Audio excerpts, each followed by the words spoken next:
ये है आईफोन 15 और पिछले साल के आईफोन 14, 14 प्लस, 14 प्रो और इस साल के 15 प्रो को देखते हुए ये आईफोन 15 बेस्ट फोन है।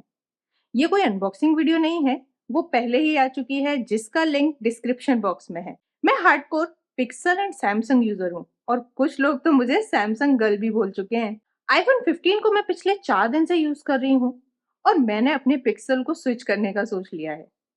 और भी कई लोग होंगे जो आईफोन पर स्विच करने की सोच रहे होंगे या अपना आईफोन अपग्रेड करने की सोच रहे होंगे। और वैसे भी भाई फेस्टिवल सीजन है तो ऑफर्स भी मिलने वाले हैं। ये एप्पल बॉक्स, ये आईफोन 15 और ये नई नवेली type C to type C braided cable जिसकी क्वालिटी एकदम मस्त है। इस फोन में मैंने अपनी सिम पहले दिन ही डाल ली थी क्योंकि मुझे इसका टेस्ट करना था। भाई शुरू में ना 1-2 दिन तो बहुत अजीब लगा कि ये मैंने क्या कर लिया। बैंकिंग एप्स वगैरह फिर से सेट करना और 60 हर्ट्ज को झेलना बड़ा अजीब लगा क्योंकि मैं ज्यादातर एंड्रॉयड ही यूज करती हूँ। वैसे iOS का एक ऐप है मूव टू iOS, जिसे डाउनलोड करके एंड्रॉयड से iOS में सारा डाटा, एप्स, व्हाट्सएप, चैट सब ट्रांसफर हो जाता है। पर अभी पॉइंट ये आता है कि क्यों मुझे ये बेस्ट आईफोन लग रहा है। जैसे ही मैंने ये फोन को सेटअप किया और इसे यूज करना शुरू किया तो इसके हैप्टिक्स ना मुझे टॉप क्लास के लगे। मतलब पिक्सल के हैप्टिक्स एंड्रॉयड में बेस्ट हैं, तो यहाँ आईफोन उससे भी बेटर लगा। अब जिनको नहीं पता ना कि हैप्टिक्स क्या होता है, तो उसको मैं बता दूं कि जब हम फोन पर कुछ एप्स ओपन करते हैं या कुछ टाइप करते हैं, तो जो वाइब्रेशन जैसा फील होता है ना, उसे हम हैप्टिक फीडबैक बोलते हैं, जो इस फोन में एकदम शानदार है। दूसरा पॉइंट आता है इसका डायनामिक आइलैंड, जो बहुत यूजफुल है। मतलब आईफोन 14 की नॉच से तो ये बहुत अच्छा है। फ्रंट से दिखने में और यूज करने में एकदम प्रो मॉडल की जैसी फील आती है। और कोई नोटिफिकेशन आना, कॉल आना, यूट्यूब देखना, म्यूजिक सुनना, सबका इंटीग्रेशन बहुत अच्छा है और इसका स्मूथ एनिमेशन भी। दूसरा डिस्प्ले का पॉइंट है इसकी ब्राइटनेस एंड क्वालिटी। भाई इसकी आउटडोर पीक ब्राइटनेस ना 2000 निट्स है, तो बाहर धूप में यूज करने पर भी सब क्लियर दिखाई देगा। और एसडीआर वीडियोस हो या फिर डॉल्बी विजन वीडियोस, इस डिस्प्ले पर क्या दिखते हैं। मतलब बेस्ट क्वालिटी डिस्प्ले है। यहाँ सैमसंग एस सीरीज भी compete ना कर पाए। शायद अगर कोई एक्सपर्ट होगा ना इसका एग्जामिनेशन करने के लिए, तो वो ही इसमें डिफरेंस बता पाएगा। नेक्स्ट पॉइंट आता है, ये फोन बहुत कंफर्टेबल है इसकी 6.1 इंच डिस्प्ले के साथ। इसके बेजल्स आईफोन 14 से कम कर दिए गए हैं और फ्रेम के कॉर्नर को थोड़ा सा राउंडेड किया गया है, जिसकी वजह से ग्रिप अच्छी बन रही है। और इन सब छोटे छोटे चेंजेस या फिर बोलूं कटिंग वेट भी बहुत कम फील हो रहा है। ओवरऑल बहुत कंफर्टेबल फोन है। इसका फ्रेम एल्यूमिनियम से बना है और मैट फिनिश है, तो फिंगरप्रिंट भी नहीं रहते। और इस बार इसके बैक में भी मैट फिनिश है, जो एक बड़ा चेंज है उन लोगों के लिए जो कवर यूज नहीं करते। ये मैट टेक्सचर प्रीमियम क्लास का है, तो फोन का लुक एंड फील एकदम प्रीमियम है। नीचे टाइप सी पोर्ट मिलता है और ये भी एक बड़ा चेंज है क्योंकि कुछ एंड्रॉइड यूजर सिर्फ लाइटनिंग पोर्ट की वजह से आईफोन नहीं लेते थे। टाइप सी पोर्ट होने की वजह से पेन ड्राइव यूज करना, एसएसडी यूज करना या टाइप सी ईयरफोन यूज करना सब कुछ इजी हो गया है। पहले lightning to type C adapter अलग से लेने पड़ते थे और कैरी करने पड़ते थे। और अब ये भी नहीं कह पाएंगे कि आईफोन का चार्जर देना। एक और बड़ा अपग्रेड मिलता है इसके कैमरा में। यहाँ प्राइमरी सेंसर 48 मेगापिक्सल का है, जिसे इसकी कैमरा सेटिंग में जाकर 12 मेगापिक्सल या 24 मेगापिक्सल पर सेट कर सकते हैं।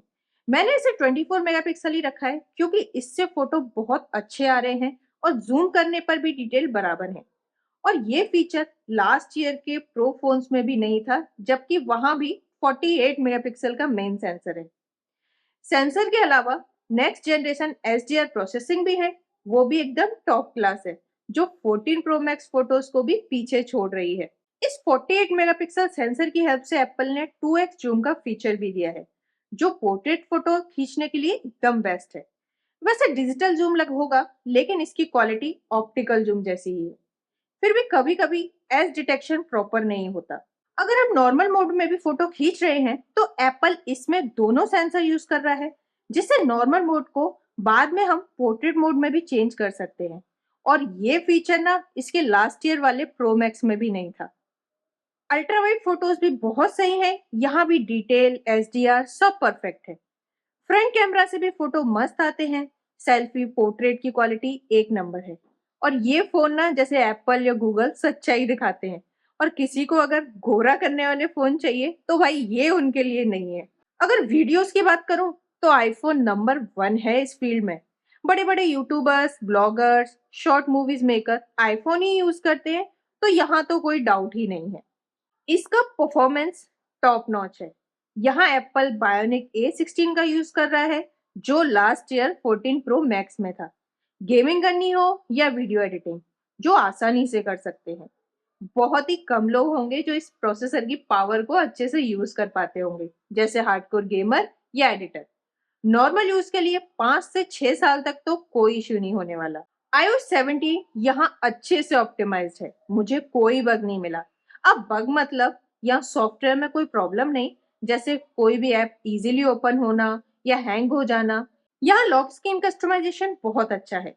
अपने हिसाब से फोटोज लगाना, विजिट्स ऐड करना, फोन चेंज करना, सब कुछ इजीली कर सकते हैं। हाँ, यहाँ ऑलवेज ऑन डिस्प्ले का फीचर एप्पल ने नहीं दिया, जो हम सबके हिसाब से होना चाहिए था। वैसे iOS के फीचर पर एक अलग से पूरा वीडियो बनाना पड़ेगा। iOS सभी सॉफ्टवेयर में सबसे ज्यादा स्मूथ है, नो डाउट। अब शायद कुछ लोगों को याद होगा कि इस फोन में तो सिर्फ 60 हर्ट्ज है, तो ये कैसे स्मूथ हुआ। और कुछ कहेंगे एंड्रॉइड में तो 20,000 में ही 120 हर्ट्ज मिल जाता है। तो भाई उनको मैं बता दूं, एंड्रॉइड में 20,000 में 120 हर्ट्ज देना सिर्फ मार्केटिंग है। वहां कोई ऑप्टिमाइजेशन नहीं होता अच्छे से। 3-4 दिन यूज के बाद मुझे भी तब 60 हर्ट्ज याद आया, जब मैंने S23 अल्ट्रा चलाया। वरना अगर इसी फोन को यूज करूँ ना, तो मुझे अगले 5 साल तक नहीं पता चलेगा कि ये हर्ट्ज होता क्या है। और हाँ, 120 हर्ट्ज अगर एप्पल में चाहिए तो भाई फिर तो जेब डीली ही करनी पड़ेगी। मतलब 120 हर्ट्ज के लिए डबल पैसा देना पड़ेगा। जब इस फोन का प्रोसेसर एंड सॉफ्टवेयर इतना ऑप्टिमाइज्ड है, तो यहाँ बैटरी लाइफ की भी कोई टेंशन नहीं। और इसकी एमएएच पे मत जाना, यहाँ 7 से 8 घंटे की बैटरी लाइफ हैवी यूज पर मिल जाएगी। एक बार चार्ज करने पर रात भर दोबारा चार्ज करने की कोई जरूरत नहीं। हीटिंग इशू नहीं है फोन में। जब मैंने सेटअप किया था तब थोड़ा हीट हुआ था, लेकिन 1-2 दिन बाद फिर हीटिंग इशू नहीं लगा। लेकिन अगर इसे आउटडोर में यूज करते हैं, धूप में फोटोज क्लिक करते हैं या वीडियोस रिकॉर्ड करते हैं, तब ये थोड़ा बहुत हीट होता है। मैंने भी जब आउटडोर में जाके धूप में फोटोज क्लिक किए थे, वीडियो रिकॉर्ड किए थे, तो मुझे भी ये थोड़ा बहुत गर्म लगा। हाँ, मेरे पास एप्पल का अडेप्टर नहीं है, तो मैं इसे सैमसंग और नथिंग के ही अडेप्टर से चार्ज करती हूँ। तो ये थोड़ा बहुत वार्म होता है, बट उसे भी मैं हीटिंग नहीं बोलूंगी। इस फोन की नेटवर्क क्वालिटी ना एकदम अच्छी है, पिक्सल की तरह नहीं है। घर के अंदर भी कभी भी कोई इशू नहीं हुआ, और बाहर तो बराबर 5G आता है एयरटेल की सिम पर। कॉल क्वालिटी भी अच्छी है, वहां भी कोई इशू नहीं। यहाँ एप्पल ने क्लियर वॉइस का भी फीचर दिया है। शायद मैंने बहुत सारे पॉइंट्स कवर कर दिए हैं, तो अब ये फोन किसे लेना चाहिए ये पॉइंट भी क्लियर कर दूं अपने हिसाब से। जिन्हें न्यू आईफोन लेना है और बजट 60,000 तक का है, तो उसे वो कैसे भी बढ़ाकर ये फोन लें, आप डिसअपॉइंटमेंट नहीं होने वाले। और जो लोग प्रो फोन्स खरीदना चाहते हैं, वो भी भाई पैसे बचाकर इसे ले सकते हैं, क्योंकि प्रो फोन्स में ना सिर्फ 120 हर्ट्ज मिलेगा, always on display and frame, यही सब डिफरेंट मिलेगा, वो भी डबल प्राइस पर। और जो लोग आईफोन 14 55 से 60 हजार में लेंगे, उनको भी मैं यही सजेस्ट करूंगी। और जो आईफोन 13 लेने वाले हो, उन्हें तो मैं नहीं बोल सकती कि बजट को 40 हजार से 75 हजार कर लो, क्योंकि वो तो बहुत बड़ा डिफरेंस हो गया। 35 से 40 हजार पर अगर आईफोन 13 मिल जाए तो खरीद लेना। अब अगर ये वीडियो से इंफॉर्मेशन आपको अच्छी लगी हो, तो वीडियो को लाइक एंड शेयर जरूर करना, और चैनल को सब्सक्राइब करना तो ना भूलें ऐसी वीडियोस देखने के लिए। Thank you.